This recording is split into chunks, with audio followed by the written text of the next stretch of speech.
Hello, everybody. Welcome into Sports by GSMC Podcast Network. I am your host, Jeremy Lapidus. Today is Tuesday, December 10th. We have a huge show for you as always. Every single Tuesday, we go over our NFL power rankings, 30 through 32 to 1, as well as our winners and losers from another wild week full of historic performances in the NFL. We also talk a little bit more about the college football playoff. How do you fix that bracket? It's an interesting question because clearly it is an imperfect bracket. We'll talk about all of that and more coming up later on in the show. But before we get into any of that, remember, if you would like to be an even bigger part of the show than you already are, all you need to do is go to gsmcpodcast.net. Or if you are on YouTube, you can use that super chat feature. If you do either of those two things, a message should pop up on the bottom of the screen for you, me, and everybody else around the world to see. If you do have a burning question about sports, anything at all that you would like to ask, go and throw that in the comments. Throw it in the chat. I will get to it as soon as I possibly can. I appreciate everybody so much for sticking around, talking some sports with me here on a beautiful Tuesday, December 10th. But like I was saying, we're going to start off our show here today getting into the winners and losers. And we're going to start off with the winners side. This was a week of high highs and low lows. So we, instead of 5, have 6 winners and 6 losers this week. And we're going to start off with that number 6 winner. It is the Minnesota Vikings. How about that for a bounce back performance for the Vikings? They had been struggling as of late. Sam Darnold in particular really came out and was struggling a bunch. But then they go out and throw for 5 touchdowns, Sam Darnold, 3 of them to Jordan Addison, 2 of them to Justin Jefferson. They finished with 133 and 132 yards apiece, and they absolutely cook the Atlanta Falcons secondary. They go out there and they prove that they are one of the best teams in the NFL with that defense, the way that it's been playing under Brian Flores all season long, and with the offense able to explode like that. I know it's against a Falcons defense that has been giving up a lot of points recently, but still, it is incredibly, incredibly impressive to see what this Minnesota Vikings team has done. And I think this secures Kevin O'Connell, at least in my opinion, as coach of the year if nothing else changes. I know it's an incredibly competitive field for that award this year, but I think Kevin O'Connell has done enough, turning a Vikings team that seemed like a disaster, one that people thought were going to be one of the worst teams in the league, a team that I personally picked to win just 5 games this season, into a team that's already won double-digit games. They're going to be most likely at minimum the top wild card in the NFC, only because they are in the toughest division in all of football right now. Not a bad season for those Minnesota Vikings that we thought would have another down year after everything that happened in training camp. Our number 5 winner, though, it's Bryce Young. I'm so happy to see Bryce Young doing incredible. What he's been able to do since coming back from injury, or from benching, I should say, is nothing short of amazing. Bryce Young has been one of the best quarterbacks in the league in that stretch. Since he came back, he is 4th in the league. 4th in the entire league in clutch throw percentage. He has made all the plays when they need him to. He kept them in the game against statistically the best defense in all of football in the Philadelphia Eagles this week. They have lost 3 straight games. Yes, that is true.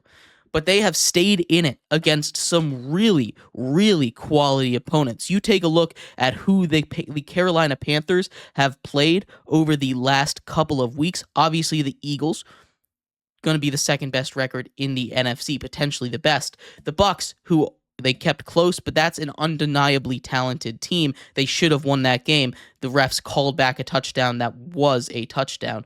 The Chiefs, 2-time reigning Super Bowl champions. Those are 3 incredibly, incredibly talented teams. And before that, he won 2 straight against the Saints and the Giants. This is a great team. This is a great quarterback performance by Bryce Young, and I think he deserves a lot of flowers for what he's done. I think he should be thrown in the Comeback Player of the Year department, honestly. That's an award that's kind of muddled right now, and I know that's not really the spirit of the award. It's not really a most improved player, but that's what we did last year with Joe Flacco. So I think without a clear frontrunner for the Comeback Player of the Year, maybe we give it to a guy like Bryce Young. He has had an incredible stretch of football, and he's really shown why he was the number one overall pick. Our fourth winner this week is Brock Bowers. How about Brock Bowers? Let's take a look at the season he's having. He has now broken the all-time tight end rookie receiving record for receptions. That's incredible. He's done it with a revolving door at quarterback. He had not one, not two, but three quarterbacks consistently throwing him the ball. And not only is he outperforming every single tight end rookie in the history of the NFL, receptions, yards, but he's also on pace to be a top 5 receiver by receiving yards in the entire NFL. How this man is not the rookie of the year is beyond me. I know we disrespect to positions that aren't quarterbacks in these awards, but there's only one rookie this year that is going to be first team All-Pro. A rookie first team All-Pro is incredibly hard to do, and I know it's a tight end. I know it's on the Raiders, who potentially could have the number one overall pick this year. But what Brock Bowers is doing with an awful quarterback situation needs to be studied, and it needs to be awarded. He needs to win the Rookie of the Year. He is the fourth winner this week. Our number 3 winner is the Los Angeles Rams. How about that game? Them versus the Bills. Matthew Stafford outduels Josh Allen despite a historic history-making game from Josh Allen and the Bills. They win that game off of probably a Bills blunder. It would have been tough for the Bills to win that game anyway, but the Bills blunder really seals that one. But Matthew Stafford and Puka Nacua, that connection is insane. What they've been able to do since he's come back into the lineup. You also have Cooper Kupp, who scores a touchdown of his own. This is a scary offense. The defense, I still think, is good. I know they gave up 42 points last week. Still, I think this is a really solid Rams team, and they're only one game out of the playoffs, both through their division and for the wild card. They're not out of it yet, and they really showed the world, the NFL, that we are here, and if you let them get into the playoffs, that is an incredibly scary team to face. They had to deal with so many injuries early on in the season. They survived, they dealt with it, and now the results are showing. This is going to be a very scary team if they find a way to get into the playoffs this year. Nobody wants to see them down the stretch. Our number 2 winner, how can you not talk about this man? Saquon Barkley. How about Saquon Barkley setting the all-time franchise record for rushing yards by an Eagle? And that is not just any team's rushing record. This is a rushing record that has Brian Westbrook and LaShawn McCoy kind of guys that you're competing with. In his first year with the Eagles, he is not only going to break all of their records. Rushing touchdown record, rushing yards record, total yards record for the Eagles, but he is going to potentially break. He's just 500 yards away from breaking Eric Dickerson's single season rushing title record.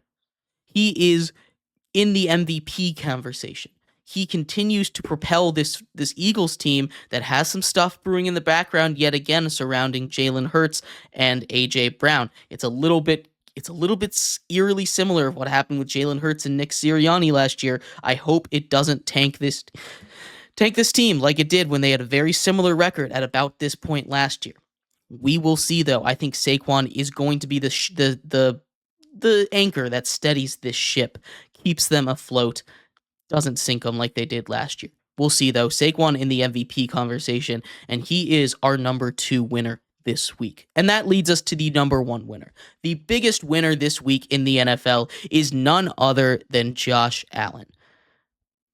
What can you say about what Josh Allen did? 6 total touchdowns, 3 through the air, 3 on the ground. That is the first time any player in the history of the NFL has done something like that. And that's not the first time we've said that about Josh Allen. He is an incredibly special athlete, an incredibly special player.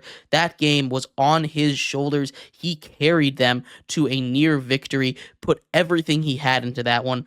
You're not going to win every game. Joe Burrow knows that more than anybody, right?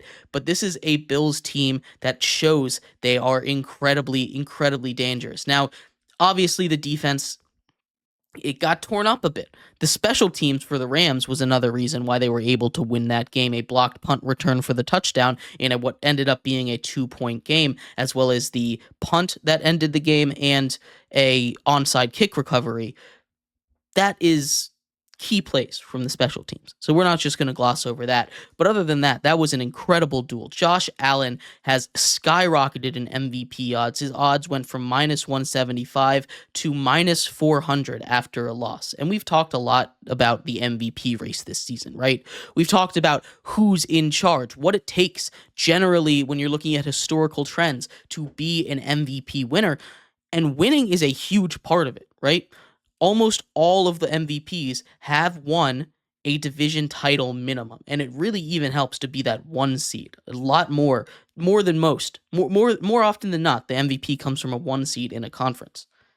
Now, both Saquon Barkley and Josh Allen are going to win their division. Josh Allen has already clinched the division. It hasn't quite been clinched by the Eagles yet, but I would be shocked if they didn't end up winning that division.